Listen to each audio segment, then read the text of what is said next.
change in state law enacted in 2019 gave cities the ability to set speed limits on streets under their jurisdiction after conducting a study, without having to get permission from the Minnesota Department of Transportation.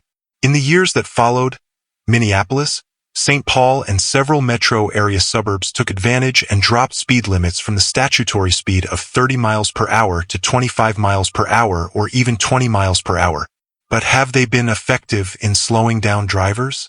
The jury is still out, said Gary Davis, a professor in the Civil, Environmental, and Geoengineering Department at the University of Minnesota.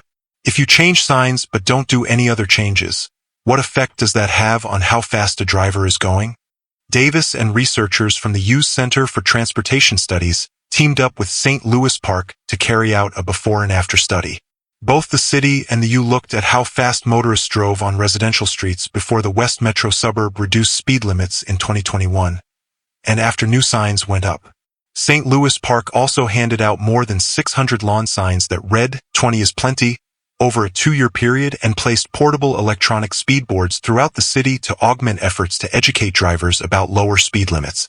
Results showed motorists generally drove faster than the newly posted speed limits, with the lowest level of compliance on streets that were signed at 20 miles per hour, Davis said. But overall speeds across the city, including on streets where the speed limit did not change, decreased by 1 to 2 miles per hour. The average speed of most drivers in the West Metro suburb is now within 5 miles per hour of the posted speed limit, the study found. It was a slight reduction, St. Louis Park City Manager Jack Sullivan said in a webinar discussing the topic. We are trending in the right direction. Studies show there is little change in speed patterns after a lower speed limit is posted. Drivers are much more influenced by changes to the roadway, its environment and conditions, the Minnesota Department of Transportation said. Most read, Vikings, Sohan. Darnold's gaffes should have led to a loss. They didn't. But if he doesn't figure it out, staff headshot. Jim Sohan. Vikings. 5 extra points. Reichard's injury, interior offensive line raised concerns during Vikings win. Vikings. Darnold. Vikings right the ship in second half to beat Colts 21-13. Twin Cities suburbs.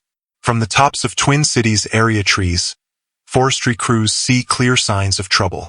Davis said many drivers have had the habit of going 30 miles per hour on city streets for so long before the speed limit changed, and that it can take time and effort to change behavior. You have to deliberately do something different to have it take hold, Davis said.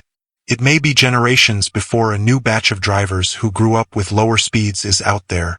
Davis also noted that automated vehicles could lead to more compliance. We'll be watching, he said. Take transit to the polls.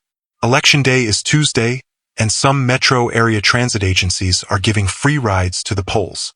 Plymouth Metrolink will shuttle voters to polling locations within city boundaries from 6 a.m. to 8:30 p.m. through its Click and Ride on-demand ride service. Pickups can be scheduled at plymouthmn.gov/click-and-ride or by calling 76355-95057.